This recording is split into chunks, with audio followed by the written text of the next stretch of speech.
Okay, so are you ready to dive into some really trippy stuff today? We're talking about Seth Speaks. I'm ready. Let's do it. So Seth Speaks, for anyone who hasn't journeyed into this world yet, we're not talking about your typical philosophical treatise. We are definitely not. This is about a multi-dimensional entity, Seth, choosing a rather interesting messenger. Interesting is one word for it. Yeah, Jane Roberts, channeling, right? This is deep stuff. Right. Seth basically uses Jane Roberts to communicate his message.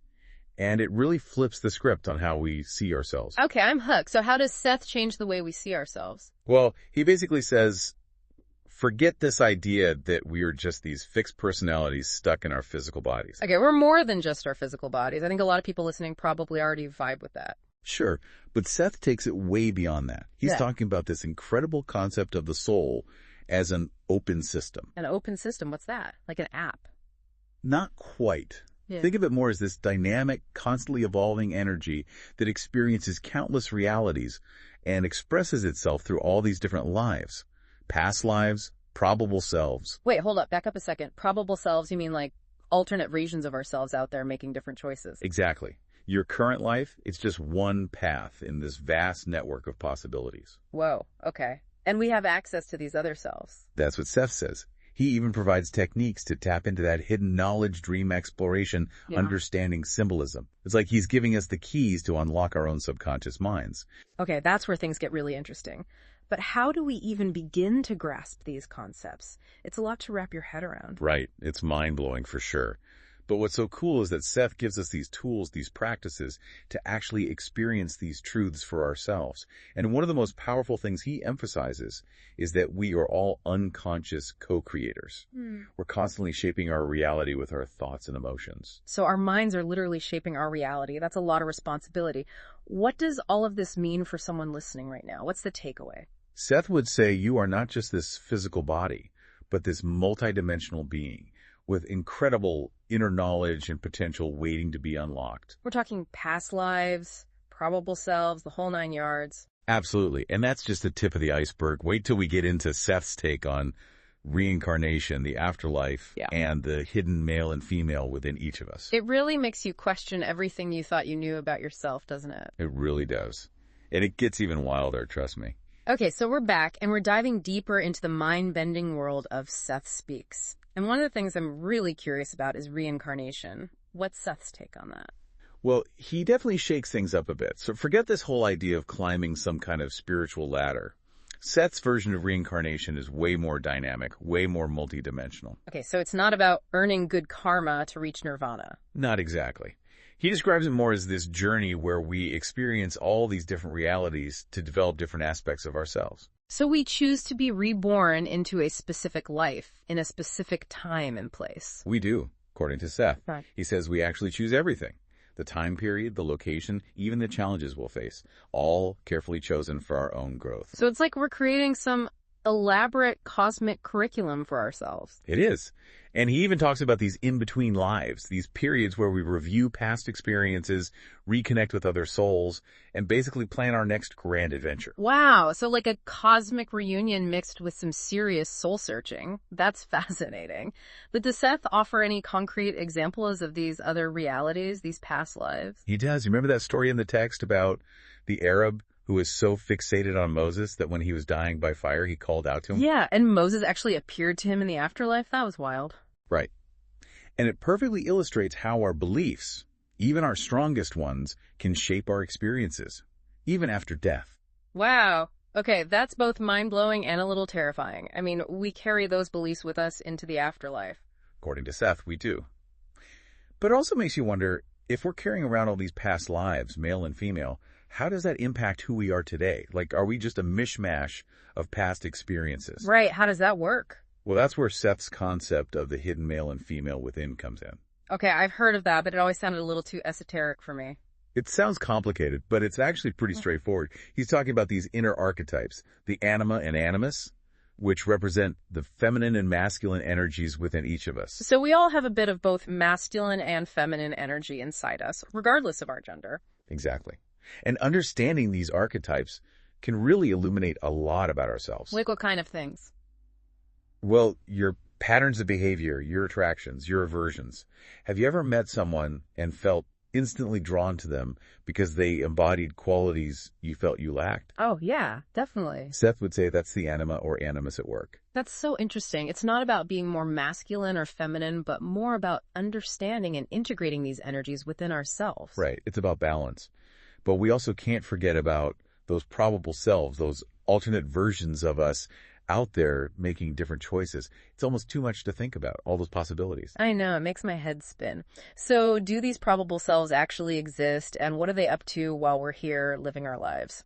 Well, Seth would say they absolutely exist.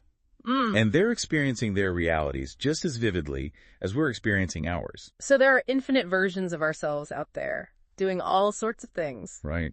And he even suggests there can be these bleed-throughs, these strange, intrusive impulses that feel completely foreign to us, like they're coming out of nowhere. Benign intrusive impulses is what he calls them, right? I love that phrase. Me too. It's so evocative. It really captures those moments, when you suddenly feel this urge to learn the violin or travel to Nepal or, I don't know, start a bee farm. What if those impulses, those urges, are actually messages from other versions of ourselves? It's a fascinating thought, isn't it? It really makes you wonder what our lives would be like if we'd made different choices, taken that other job, moved to that other city. What if? And what's so cool about Seth is he doesn't just throw these mind-blowing concepts at us and then leaves us hanging. He actually provides techniques to explore these ideas, to unlock our multidimensional selves. So it's not just about pondering these big questions, but actually having ways to investigate them, to experience them for ourselves. Exactly. He talks about dream exploration, working with symbols, paying attention to those intrusive impulses, all these tools to access those hidden parts of ourselves. It's like he's saying, you are not limited by what you currently know. You're capable of so much more than you realize. He is. And it all starts with questioning our assumptions about reality, about who we are. Can we let go of this idea of a fixed self and embrace the possibility of a multi-dimensional, ever-evolving soul? Now, those are some big questions, and I think that's a great place to pause for this part of our deep dive into Seth Speaks. Okay, so we've been on this incredible journey through the world of Seth Speaks, exploring past lives, probable selves, the whole shebang. But there's one big question I still have. Where does God fit into all of this? Yeah, that's the big one, isn't it? And Seth's perspective on God, it's definitely not your typical Sunday school version. Oh, I bet. So no white beard, no pearly gates. Nope. Seth describes God as this force that transcends all dimensions. It's got a universal consciousness that permeates absolutely everything. So less of a person, more of an energy. Kind of like the Force in Star Wars. That's actually a pretty good analogy. Yeah. It's this energy field that connects everything, that flows through everything. Okay, I can kind of get down with that. But what about evil? If we're all connected to this universal consciousness, this divine force, then how do we explain all the bad stuff that happens in the world? Well, that's where things get really interesting. Seth actually suggests that evil, as we understand it, might be an illusion. An illusion? You mean it doesn't exist? Well, not in the way that we typically think about it. From Seth's perspective, it's all part of a larger, unified reality, even the stuff that seems dark or negative. It's like we're looking at a tapestry, but we can only see these little threads, these isolated events, and we label some of them as good, some as bad.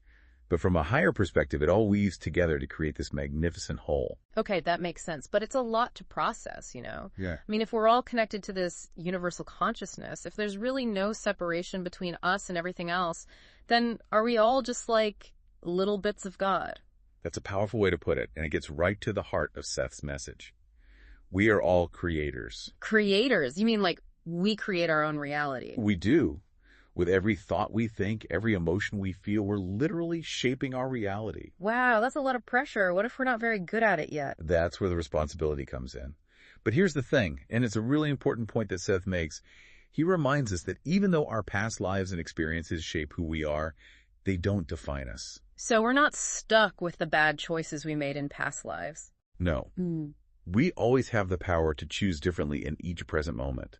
This current life, it's like an incredible springboard for growth, for exploration. It's not about being chained to the past. It's about using those experiences to learn and grow and create something better in the present moment. Exactly. And that's the beauty of it. You're not just this fixed, limited being. You have this incredible capacity for change, for growth, for expansion. You're a multidimensional being of incredible potential. It's about tapping into that potential, isn't it? Embracing the mystery of consciousness, recognizing our own innate creative power, and approaching life as this ongoing adventure of self-discovery. Absolutely. What if reality is far more expansive, far more interconnected than we ever imagined? And what if we're just scratching the surface of what's possible? Those are some amazing questions to ponder. And maybe that's the real journey, isn't it? It's not necessarily about finding all the answers, but about embracing the mystery, pushing the boundaries of our understanding, and continually expanding our awareness of ourselves and the universe we inhabit. So as we wrap up this deep dive into the mind-blowing world of Seth Speaks, I'll leave you with this. If you could meet one of your past or probable selves, what would you ask them? What wisdom from their experiences could help you create a more joyful, more fulfilling life right now in this reality?